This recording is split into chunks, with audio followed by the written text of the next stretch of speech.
Leena's kitchen and ക്രാഫ്റ്റിലേക്ക് എല്ലാവർക്കും സ്വാഗതം. North Indian സ്റ്റൈലിൽ ചക്കക്കുരു കൊണ്ട് ഇറച്ചിക്കറിയുടെ ടേസ്റ്റിലുള്ള ഒരു കറിയാണ് ഇന്ന് തയ്യാറാക്കുന്നത്.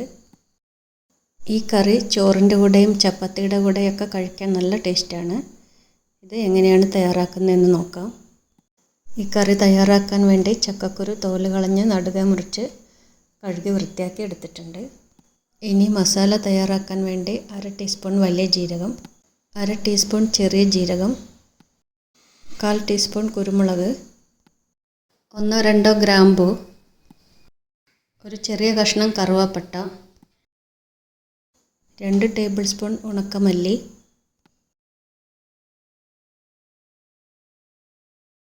2 ഉണക്കമുളക് കഷ്ണങ്ങളാക്കിയത്.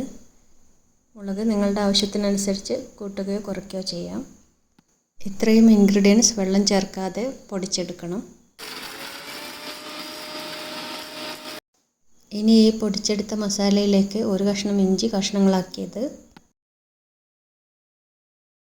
5-6 വെളുത്തുള്ളി അല്ലി, 4-5 ചെറിയ ഉള്ളി, 2 ടേബിൾ സ്പൂൺ തേങ്ങാ ചിരുവേതും കൂടി ചേർത്ത് കുറച്ച് വെള്ളമൊഴിച്ച് ഇത് നന്നായി അരച്ചെടുക്കണം.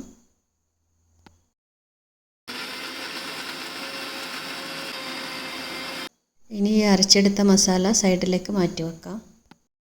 ഇനി ഈ കറി തയ്യാറാക്കാൻ വേണ്ടി ഒരു ഫ്രൈങ് പാൻ ചൂടാക്കി 1.5 ടേബിൾ സ്പൂൺ എണ്ണ ഒഴിച്ചു കൊടുക്കാം.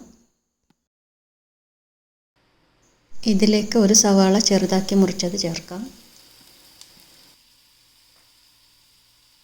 ഒരു പച്ചമുളക് 2 കഷ്ണമാക്കിയത് ചേർക്കാം. കറിവേപ്പില ചേർക്കാം. സവാള പെട്ടെന്ന് സോഫ്റ്റ് ആകാൻ വേണ്ടി ഉപ്പ് ചേർക്കാം. 1/4 ടീസ്പൂൺ മഞ്ഞൾപ്പൊടി ചേർക്കാം. ഇതിനി നല്ലതുപോലെ വഴറ്റിയെടുക്കണം.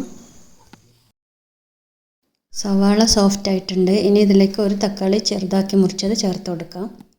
ഇതെല്ലാം കൂടി നല്ലതുപോലെ വഴറ്റിയെടുക്കാം. ഇനി ഇതിലേക്ക് അരച്ച് വെച്ച മസാല ചേർത്ത് കൊടുക്കാം. പച്ച മസാല അരച്ചതുകൊണ്ട് അതിൻ്റെ റോ ടേസ്റ്റ് മാറുന്നത് വരെ നല്ലതുപോലെ വഴറ്റിയെടുക്കണം. ഇനി ഇതിലേക്ക് കഴുകി വൃത്തിയാക്കിയ ചക്കക്കുരുവും കൂടി ചേർത്ത് ഒന്നുകൂടി വഴറ്റിയെടുക്കാം. ഇനി ചൂടുവെള്ളം ചേർത്ത് കൊടുക്കാം. ഇതിന് നല്ലതുപോലെ മിക്സ് ചെയ്ത് തിളക്കാൻ തുടങ്ങുമ്പോൾ മൂടി വെച്ച് 20 മിനിറ്റോളം വേവിച്ചെടുക്കാം. ഇടയ്ക്ക് തുറന്ന് ഇളക്കി കൊടുക്കണം.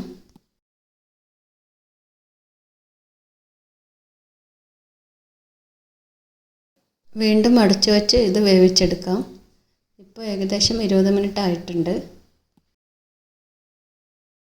ചക്കക്കുരു എല്ലാം വെന്ത് കറി റെഡി ആയിട്ടുണ്ട്.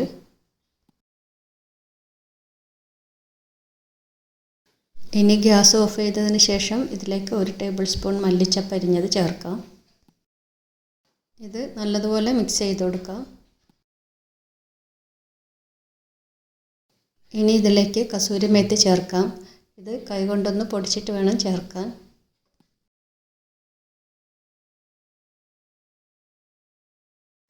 മല്ലിച്ചപ്പും കസൂരി മേത്തിയും കൂടി ചേർക്കുമ്പോഴാണ് ഈ കറി നോർത്ത് ഇന്ത്യൻ സ്റ്റൈലിലാകുന്നത്. അതുകൊണ്ട് ഈ ഒരു സ്റ്റെപ്പ് തീർച്ചയായും ചെയ്യണം.